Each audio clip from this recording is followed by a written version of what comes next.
Thank you for tuning in to Prophecy Snapshots. We're going to continue concerning the rider of the white horse.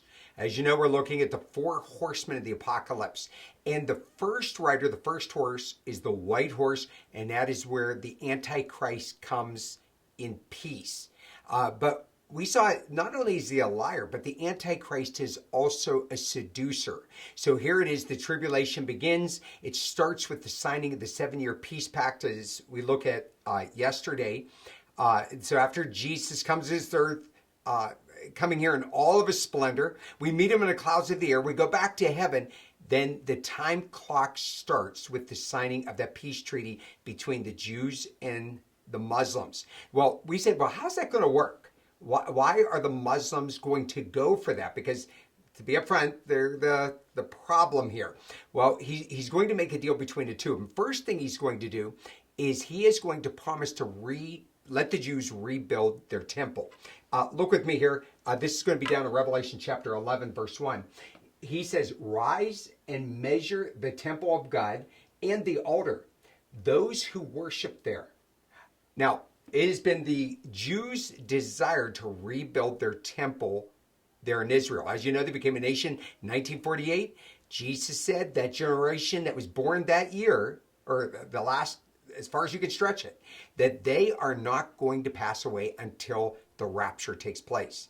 Okay, so the Jews have been working since that time to rebuild their temple.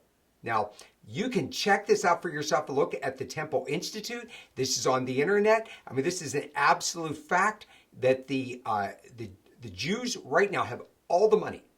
They have all the architectural plans. They have all the furniture. They have everything that they need to rebuild that temple. I mean, this is just amazing. We are living to see this right before our eyes, and they are ready to start right now, but there's a problem. The temple must be built where the old temple was, but right now we have the Dome of the Rock. We have a Muslim mosque there. So if they try to build their temple there, there's going to be a world war there between the Muslims and the Jews. So how does the Antichrist make this peace pact?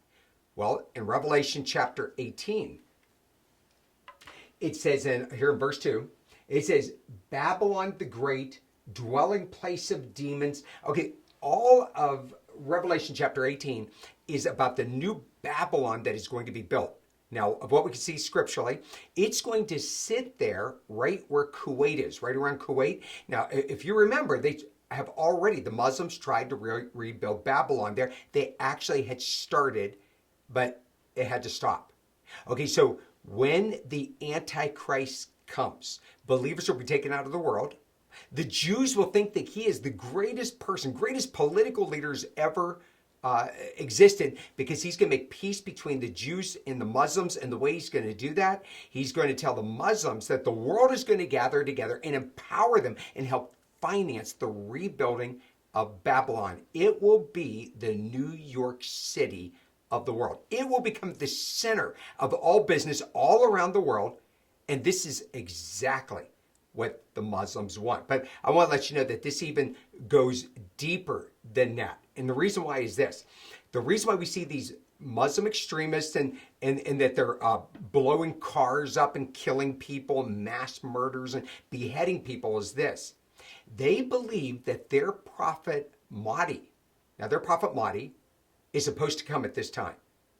They believe that if they do all these killings to show him of their great devotion to him, that they're going to get his attention, like wake him up, and he is going to return to the earth. And when he returns to the earth, that he's going to rebuild their Babylon. It says that he's going to be here for 5 to 9 years, they believe in their writings, and he's going to bring world peace, and then he's going to overthrow the world for the Muslims. Can you see how this is fitting?